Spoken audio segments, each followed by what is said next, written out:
नमस्कार। इस वीडियो में हम ए और एन के बारे में सीखेंगे। ये एक वाक्य है, इस वाक्य में अ आया है, इस वाक्य में एन आया है। इस वीडियो में हम 3 चीजें सीखेंगे। पहला, अ और एन इनके मतलब क्या होते हैं, यानी अ पेन का मतलब क्या होता है और एन एप्पल का मतलब क्या होता है। दूसरा, अ कब उपयोग करना होता है और एन कब उपयोग करना होता है। तीसरा, अ, एन और वन इन तीनों में क्या भेद है। पहला, ये 4 वाक्य देख लीजिए। I have a chair. A chair का मतलब क्या होता है। I have a pen. A pen का मतलब क्या होता है। I have an orange. An orange का मतलब क्या होता है। I saw an elephant yesterday. An elephant का मतलब क्या होता है। Let's find out. ढूंढने पर अ या एन के 2 मतलब निकलते हैं, कोई तो एक या कोई भी एक। इनके मतलब क्या है। ये है एक पिता, इन्हें हरे सेब खाना पसंद है। कहीं से एक हरा सेब लाकर ये फ्रिज में रख देते हैं। ये है इनका बेटा। ये है एक टेबल जिस पर बहुत सारे लाल सेब रखे होते हैं। बेटे को ये पता है कि टेबल पर बहुत सारे लाल सेब है और फ्रिज में एक हरा सेब भी है। पिता बेटे को कहता है, गिव एप्पल टू मी। यहाँ पर पिता अ का उपयोग नहीं करता, ना ही एन का उपयोग करता है। बेटा कंफ्यूज हो जाता है, इनमें से कोई एक सेब दे दूं या ये वाला सेब दे दूं। अब पिता कहता है, give an apple to me. An का उपयोग करते हैं। ढूंढने पर अ या एन के 2 मतलब निकलते हैं, कोई तो एक या कोई भी एक। अब बेटा समझ जाता है कि कोई तो एक या कोई भी एक सेब देना है, तो बेटा कोई भी एक सेब उठाकर पिता को दे देता है। दूसरा, अ और एन के उपयोग। इस वाक्य में अ का उपयोग किया गया है, इस वाक्य में एन का उपयोग किया गया। अ का उपयोग कब करना चाहिए, एन का उपयोग कब करना चाहिए। इंग्लिश में ए टू जेड होते हैं। इन ए टू जेड में ए, ई, आई, ओ और यू वावल्स कहे जाते हैं। वाई वावल के रूप में भी उपयोग किया जा सकता है और कॉन्सोनेंट के रूप में भी उपयोग किया जा सकता है। बाकी सारे कॉन्सोनेंट्स कहे जाते हैं। ये कुछ इंग्लिश के शब्द हैं। इन शब्दों के लिए अ या एन का उपयोग करना हो तो 3 चीजें चेक करनी चाहिए। पहला है, आपका इंग्लिश का शब्द एक नाउन यानी संज्ञा होना चाहिए। दूसरा है, आपका इंग्लिश का शब्द सिंगुलर यानी एक वचन होना चाहिए। और अगर पहले और दूसरे मापदंडों पर आपका इंग्लिश का वर्ड खरा उतरता है तो उस इंग्लिश के शब्द के उच्चारण की स्पेलिंग बना दीजिए और उसका पहला लेटर देख लीजिए। आगे सीखते हैं। ये इंग्लिश के कुछ शब्द हैं। क्या ये शब्द नाउन यानी संज्ञाएं है? जी हाँ। क्या ये सारे शब्द सिंगुलर यानी एक वचन है? जी हाँ। तो फिर चलो इनके एक एक करके उच्चारण की स्पेलिंग चेक करते हैं। ये है कार।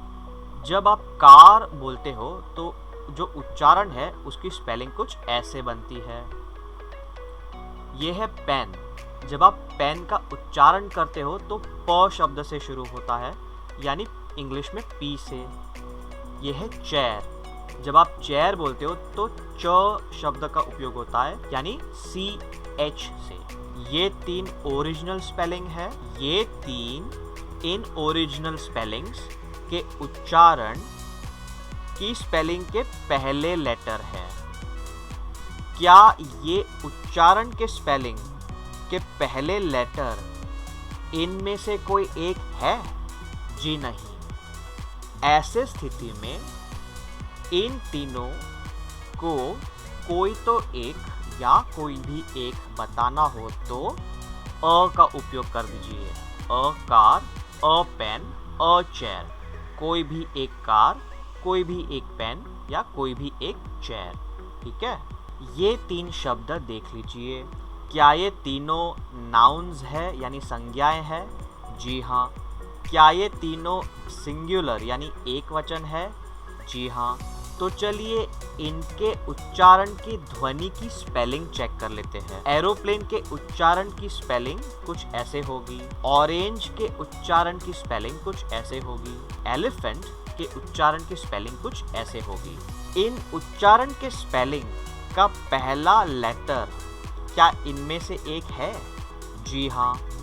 ऐसे स्थिति में एरोप्लेन, ऑरेंज, एलिफेंट, इनको कोई भी एक या कोई तो एक बताना हो तो फिर एन का उपयोग कर दीजिए।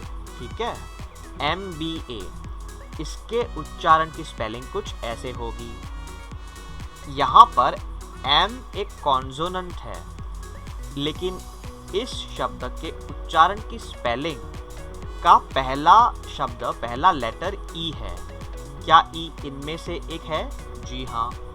इस स्थिति में कोई भी एक MBA या फिर कोई तो एक MBA बताना हो तो एन MBA आ जाएगा। ठीक है, यूनिवर्सिटी, इस शब्द के उच्चारण की स्पेलिंग कुछ ऐसे होगी। यूनिवर्सिटी, इस शब्द का पहला लेटर U है, लेकिन उच्चारण की स्पेलिंग का पहला लेटर Y है। क्या Y इनमें से एक है? जी नहीं। ऐसे स्थिति में यूनिवर्सिटी को कोई भी एक या कोई तो एक यूनिवर्सिटी बताना हो तो अ यूनिवर्सिटी आ जाएगा, यानी अ का उपयोग कर दीजिए। ठीक है, ये बहुत सारी किताबें हैं, इनमें से ये कुछ दिलचस्प किताबें हैं यानी इंटरेस्टिंग बुक्स हैं। इन दिलचस्प किताबों में से ये एक यानी कोई भी एक दिलचस्प किताब है। अब ये सिर्फ एक किताब मात्र नहीं, एक दिलचस्प किताब है, यानी बाकी दिलचस्प किताबों में से ये एक है, कोई भी एक। ठीक है, ऐसे स्थिति में कोई भी एक दिलचस्प किताब यानी कोई भी एक इंटरेस्टिंग बुक बताना हो तो इंटरेस्टिंग का आई देख लीजिए।